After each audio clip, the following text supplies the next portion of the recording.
2월 3일 수요일 새벽입니다. 다니엘 7장 15절에서 28절까지입니다.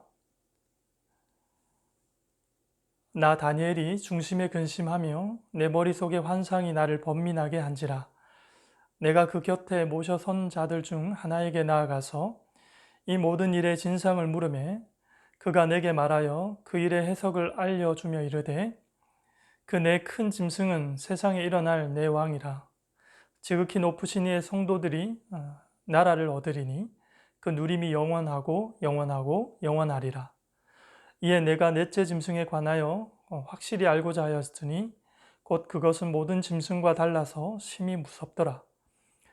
그 이는 쇠요 그 발톱은 노시니 먹고 부서뜨리고 나머지는 발로 밟았으며 또 그것의 머리에는 10뿔이 있고 그 외에 또 다른 뿔이 나오매 세 뿔이 그 앞에서 빠졌으며 그 뿔에는 눈도 있고 큰 말을 하는 입도 있고 그 모양이 그의 동류보다 커 보이더라. 내가 본즉 이 뿔이 성도들과 더불어 싸워 그들에게 이겼더니 옛적부터 항상 계신 이가 와서 지극히 높으신 이의 성도들을 위하여 원한을 풀어주셨고 때가 이름에 성도들이 나라를 얻었더라.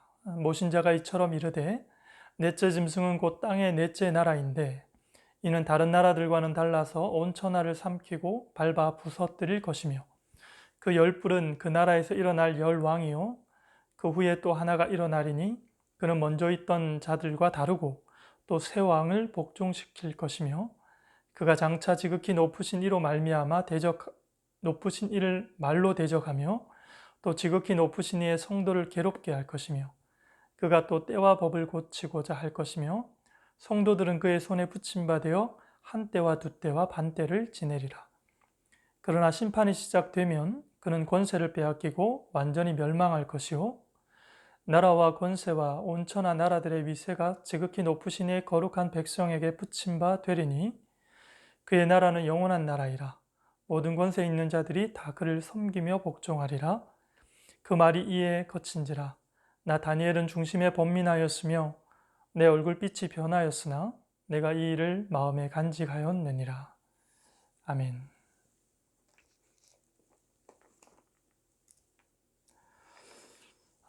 바다에서 올라온 네 짐승들을 전부 다 봤습니다.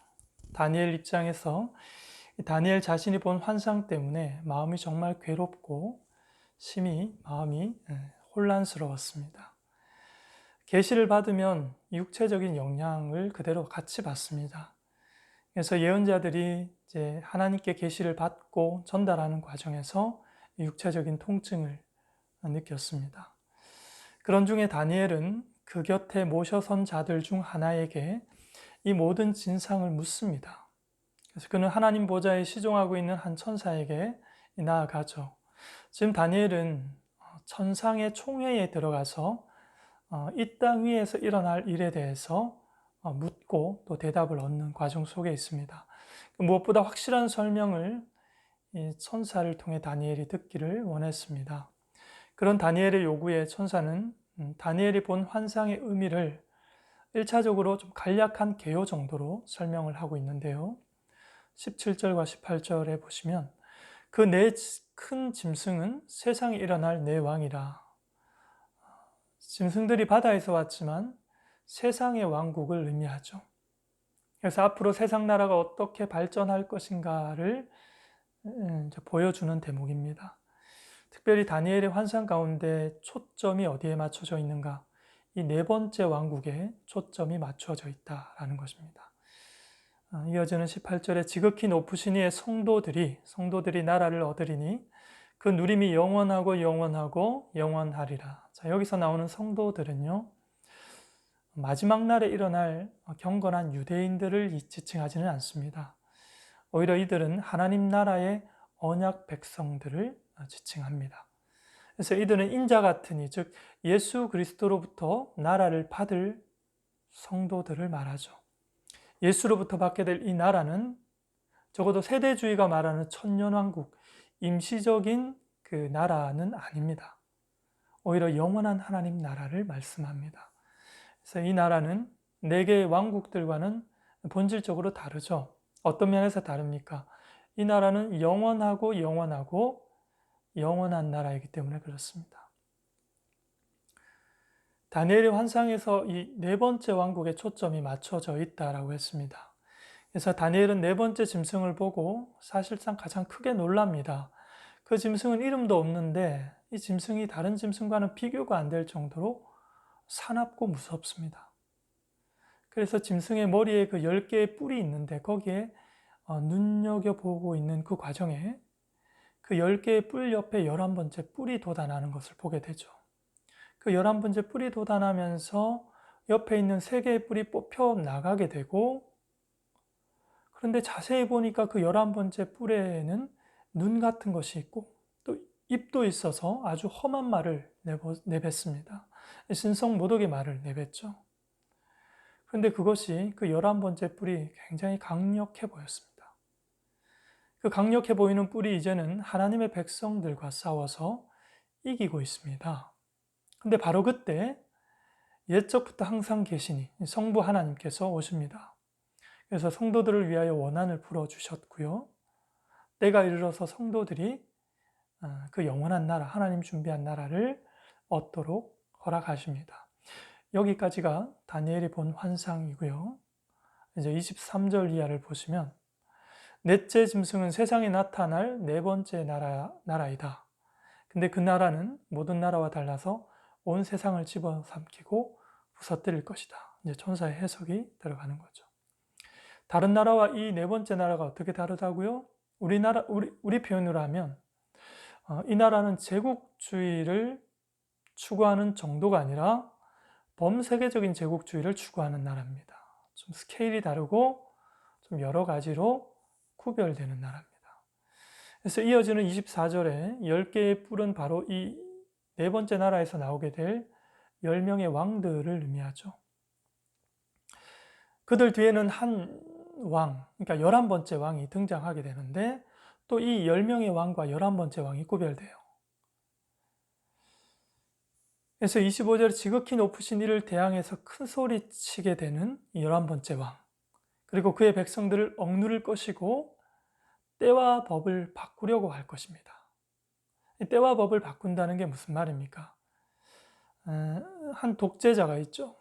자기 말을 법제화 시켜버리는 것이죠. 그래서 이 때와 법이라는 것은 인간 생명과 활동의 기본 조건을 근본적으로 바꾼다는 것입니다. 아주 악질인 것이죠.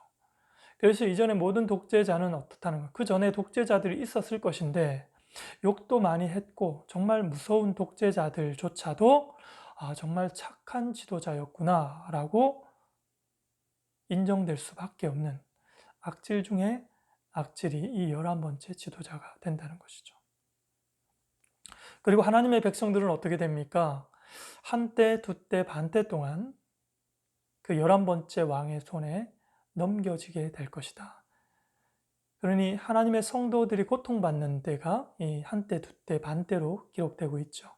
근데 여기서 한때, 두때, 반때를 말하는 것은요, 우리가 보통 이제 한때를 1년으로 계산을 합니다. 그래서 3년 반으로 계산하고 날수로는 1260일로 일반적으로 계산을 하는데 오늘 여기서 한때, 두때, 반때라는 것에 대한 강조점은요, 작은 뿔의 때가 하나님에 의해 일정 기간으로 정해져 있다는 것에 강조점이 있다는 것을 보셔야 합니다. 그래서 성도가 작은 뿔에게 고통받는 기간이 영원할 것 같은데 그렇지 않고 숫자로 표기될 만큼 일정 기간으로 정해져 있다는 거예요. 성도에게는 굉장히 위로가 되는 해석이고 메시지입니다. 그리고 그 기간이 보시면은요, 한때, 두때, 그 다음에 세 때나 혹은 네 때가 돼야 되는데 반때로 끝을 맺습니다. 이것은 뿔의 권세가 갑자기 끝난다는 것을 말하는 것이고요. 더 나아가서는 하나님께서 자기 성도들의 고통 기간을 절감시킨다라는 의미가 포함되어 있습니다. 그래서 하나님께서 성도의 고통의 시간을 줄이셨고 악인은 갑자기 멸망하게 될 것이다. 그래서 옛적부터 항상 계시니가 어떻게 해요? 갑자기 오셔서 심판이 시작되면 그의 힘을 빼앗기게 되고 완전히 멸절당하게 될 것이다. 저들은 당혹스러워질 것이고 우리는 견뎌낼 것이다 라는 거죠. 27절에 그래서 어떻게 됩니까? 나라와 권세와 온 천하 나라들의 위세가 지극히 높으신 이의 거룩한 백성에게 붙인 바 되리니, 성도에게 붙인 바 된다고 하죠. 그의 나라는 영원한 나라이라 모든 권세 있는 자들이 다 그를 섬기며 복종하리라. 이렇게 이제 천사의 말이 끝나자 다니엘이 여러 가지 생각으로 두려운 마음을 갖게 되죠. 그러나 이 일의 해석을 마음속에 간직하게 됩니다. 다니엘은 선지자였습니다. BC 2세기, 특히 공동체가 감당하기 어려운 박해를 받는 그 기간에 하나님의 선지자로서의 활동을 했습니다. 그래서 그때 다니엘은 받은 계시를 가지고 어떻게 해요? 이 또한 지나갈 것이며 이제 곧 하나님 나라가 임할 것이라고. 저들은 갑작스럽게 멸절하게 될 것이지만 우리는 급작스럽게 우리의 삶의 형편은 지금과는 비교도 안 될 자리에 우리는 서게 될 것이라고. 그렇게 소망의 메시지를 전해줍니다. 정말 신앙생활을 위해서 오늘도 고군분투하는 성도들에게는 소망의 메시지고 좀 힘이 되고 격려가 되는 메시지가 아닐 수가 없습니다. 그리스도의 몸된 교회 여러분, 세상은 점점 좋아지지 않습니다. 결코 좋아지지 않습니다. 과학의 발전은 자연 파괴조차 못 막을 겁니다. 하물며 하나님의 극심한 진노를 막을 수가 있겠습니까? 교회와 세상의 대립은 어떻게 될까요? 점점점 더 극심하게 나빠질 겁니다. 세상도 교회도 서로 팽창하려고 합니다. 그런데 철학과 가치관이 서로 다른 이 두 집단이 서로 팽창을 도모하니까 오히려 대립과 갈등이 필연적으로 더 심해질 수밖에 없는 거죠. 그런데 교회는 세상과는 다릅니다. 어떻게 다릅니까? 교회는 힘에 의지해서 팽창하지 않습니다. 차라리 드디더라도 본질을 선택합니다. 그래서 교회는 쇠로 된 이빨이나 철의 발톱으로 팽창을 도모하지 않는다는 겁니다. 교회의 팽창은요, 과정도 결과도 오직 거룩의 기준에서 팽창을 도모합니다. 거룩이 아니면, 거룩이 유지되는 선택이 아니면 그 방법을 선택하지 않는 것이 교회다움이 아니라 교회입니다. 그래서 기도한다고 우리의 고난이 어떻게 해요? 우리의 고난이 줄어들거나 그렇지 않습니다. 기도한다고 우리의 고통이 짧아지지 않습니다. 하나님은 그렇게 일하시지 않습니다. 그러나 우리는 반드시 승리하게 될 것입니다. 변화무쌍한 세상은 출렁이는 동해 바다 같습니다. 보기만 해도 무섭죠. 그래서 늘 우리에게는 세상은 위협적입니다. 그러나 믿음의 눈으로 보면 출렁이는 세상에 흔들리지 않는 하늘 보좌가 있는 것을 우리는 봅니다. 하나님께서 모든 짐승을 통제하시고 공의로 인류를 다스리고 계심을 저와 여러분들은 아셔야 합니다. 그래서 성도의 평안은 흔들림 속에서 넘어져도 다시 일으켜 세우시는 하나님을 믿는 그 믿음 위에서의 평안인 것이죠. 그런 면에서 오늘도 샬롬, 평안하십시오.